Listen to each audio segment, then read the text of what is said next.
आज की कहानी है मम्मी जी मैं तो कामचोर ही सही हूँ, आइए सुनते हैं। भाभी आपका बच्चा है, आप ही संभालो, हमसे तो नहीं संभलता, कहती हुई ननद ने निधि के बेटे प्रिंस को सोफे पर ही लेटा दिया। यह देखकर सासू माँ ने कहा, बहू थोड़ा जल्दी जल्दी काम कर लिया करो, बस धीरे धीरे काम करके टाइम वेस्ट करती रहती है। पर मम्मी जी अभी तो मैं खाना बना रही हूँ, पापा जी और इनका टिफिन भी पैक करना है, इन्हें भी दुकान के लिए लेट हो रहा है। अभी तो थोड़ी देर आप ही संभाल लीजिए ना, निधि ने विनती करते हुए कहा। अरे काम की इतनी ही चिंता है तो थोड़ा जल्दी उठ जाया कर, हर काम धीरे धीरे करती है, हमारी मदद के लिए तो कोई नहीं होता था, फिर भी दो दो बच्चे पाल लिए हमने और एक इन्हें देखो, एक बच्चा नहीं पलता इनसे, सास निधि को सुनाते हुए बोली। अरे उससे नहीं हो रहा है तो तुम टिफिन पैक कर दो। दोनों माँ बेटी सुबह सुबह बस बहू को सुनाना शुरू कर देती हो, पोते पोती भी चाहिए पर उन्हें संभालना नहीं है, और कौन सा अकेले करती थी तुम काम, मेरी अम्मा संभालती थी बच्चों को, ससुर जी ने अंदर से आते हुए कहा। अब अपनी बहू को कुछ कहूं भी नहीं, चढ़ा लो उसे माथे पर, तुम्हारी अम्मा के साथ मैंने निभाया है, ये मेरा ही जी जानता है, तुम्हारा क्या है, तुम तो बस मुंह हिलाकर बैठ जाते हो। सास नाराज होकर बोली, अच्छा अच्छा ठीक है, अब छोड़ो उन सब बातों को, बहू तुम तो टिफिन पैक करके ला दो, जो हम फटाफट यहाँ से निकले, नाश्ता हम दुकान पर ही कर लेंगे, कहकर ससुर जी ने बात को वहीं खत्म किया। ससुर जी की बात सुनकर निधि फटाफट रसोई में गई और टिफिन पैक करके ले आई, जिसे लेकर ससुर जी और उसके पति महेश घर से रवाना हो गए। लो, बहू के राज में तो आज भी बिना नाश्ता किए ही चले गए।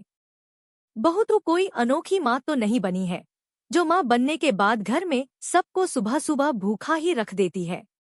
भाभी आपको नहीं लगता कि माँ बनने के बाद आप कुछ ज्यादा ही आलसी हो गई हो, कोई काम समय पर नहीं करती हो, आधे से ज्यादा वक्त तो आपके बच्चों को हम ही संभालते हैं। ननद क्या कम थी, वो भी बीच में ही बोली, घर के मर्द तो बिना नाश्ता किए चले ही गए हैं, अब हमें भी नाश्ता मिलेगा या हमें भी आज भूखा ही रहना पड़ेगा। सास ने फिर कहा, जी मम्मी जी, अभी नाश्ता लेकर आई, कहकर निधि रसोई में चली गई। अभी रसोई में पहुंची ही थी कि प्रिंस ने रोना शुरू कर दिया। तभी सासू माँ बीच में बोल पड़ी, अरे थोड़ी देर रो लेने दे, रोएगा तभी तो हाथ पैर चलाएगा, तू तो फटाफट से नाश्ता लेकर आ, बड़े जोरों की भूख लग रही है हमें। निधि फटाफट 2 प्लेट में दोनों के लिए नाश्ता लगा कर ले आई। नाश्ते को देखते ही ननद झल्ला पड़ी, ये क्या है, पराठा, आलू की सूखी सब्जी और रायता, भाभी इसे नाश्ता कहते हैं क्या?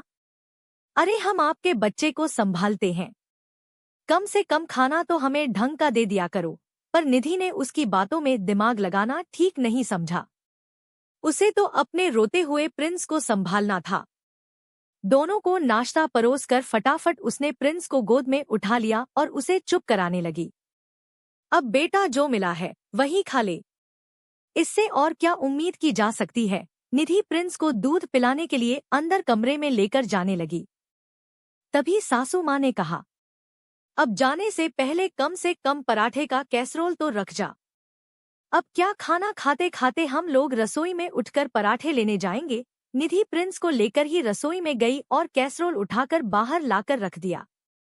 अभी पलटी ही थी कि ननद ने कहा, भाभी इतनी अक्ल आप में होनी चाहिए कि हम लोग खाना खाने बैठे हैं तो कम से कम पानी के गिलास तो रख जाओ, फिर संभाल लेना अपने बेटे को। निधि प्रिंस को लेकर रसोई में जाने लगी तो ननद बोली, अब इसे सीने से लगाए हर जगह अपने साथ ले लेकर घूमोगी क्या, यही सोफे पर लेटा दो, दीदी कहीं यह गिर नहीं जाए। अरे हम लोग बैठे हैं ना यहाँ पर, नहीं गिराएंगे तेरे बेटे को, इतना सा भी भरोसा नहीं है क्या हम पर, सास ने कहा।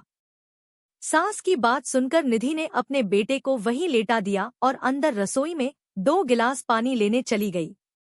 अभी गिलास में पानी डाल ही रही थी कि अचानक प्रिंस के गिरने की आवाज आई। सुनकर निधि बाहर दौड़ी आई, क्या हुआ मम्मी जी, कैसे गिर गया प्रिंस? अरे कैसे गिर गया का क्या मतलब? कोने पर लेटाकर जाओगी तो गिरेगा नहीं तो और क्या होगा? ननद ने कहा। एक बच्चा नहीं संभलता तुमसे। फोड़ दिया ना मेरे पोते का सिर, सास प्रिंस को चुप कराते हुए बोली। पर प्रिंस था कि चुप ही नहीं हुआ। अब खड़ी खड़ी देख क्या रही है? ले इसे अपनी गोद में और चुप करा। क्या संभालेंगी ये बच्चे और घर को? अच्छी ढीली बहू पल्ले पड़ी है। आखिर निधि ने प्रिंस को गोद में लिया और चुप कराते हुए उसे अपने कमरे में ले गई। कमरे में ले जाकर उसे दूध पिलाकर सुला दिया। पर प्रिंस के सिर पर चोट के कारण निशान पड़ गया। शाम को ससुर जी और महेश घर पर आए तो प्रिंस के सिर पर चोट देखकर बोले, क्या हुआ प्रिंस को? सिर पर चोट कैसे लग गई? और क्या होगा? तुम्हारी कामचोर बहू है ना, उससे एक बच्चा तक तो नहीं संभलता। इतनी लापरवाह है कि बच्चे को सोफे के कोने पर सुलाकर चली गई। सास ने जवाब दिया। हाँ देखो, अभी भी इसे हमें ही संभालना पड़ रहा है, ननद ने कहा। यह सब रसोई में काम करती हुई निधि को भी सुनाई दे रहा था। उसे बुरा भी लग रहा था। एक तो सबका काम कर रही है, बच्चे को भी चोट लग गई और ऊपर से इतना कुछ सुन भी रही है। बहू खाना बन गया है तो फटाफट से सबके लिए खाना लगा दे और फिर संभाल अपने बेटे को। हम भी अब थक गए हैं। निधि ने डोंगे में सब्जी निकालकर और रोटी का कैसरोल लेकर बाहर टेबल पर लाकर रख दिया। साथ ही प्लेट कटोरी गिलास सब कुछ लाकर वही रख दिया। ये देखकर सास बोली, ये सब यहाँ लाकर क्यों रख रही है? मम्मी जी मैंने खाना बना दिया है और सारा सामान यहीं लाकर रख दिया है। अब आप लोग अपनी अपनी प्लेट लगाइए और खाना खा लीजिए और उसके बाद अपने अपने झूठे बर्तन रसोई में रखाइए। तब तक मैं प्रिंस को संभाल लूंगी। उसके बाद आप प्रिंस को संभालिए ताकि मैं खाना खाकर रसोई की साफ सफाई कर दूं। निधि ने कहा, तू हमें काम बता रही है? दिन भर तेरे बेटे को संभालते हैं, वो क्या कम है कि अब तू ये हरकतें करने लग गई? खाना परोसने में भी जोर पड़ रहा है, बड़ी कामचोर होती जा रही है तू, सास ने कहा। मम्मी जी दिन भर काम करने के बाद, अपने बेटे का सिर फुड़वाने के बाद भी मैं कामचोर ही तो हूँ। कौन सा मुझे अच्छी बहू का मेडल मिल रहा है तो सोचा कि अब कामचोर ही बन जाऊं। वैसे भी मुझे समझ में आ गया कि मैं सबको खुश नहीं रख सकती तो कम से कम मैं अपने बेटे और अपनी खुशी ही देख लूं। कम से कम अपने बेटे के साथ ही समय बिता लूंगी, कहकर निधि प्रिंस को लेकर कमरे में चली गई।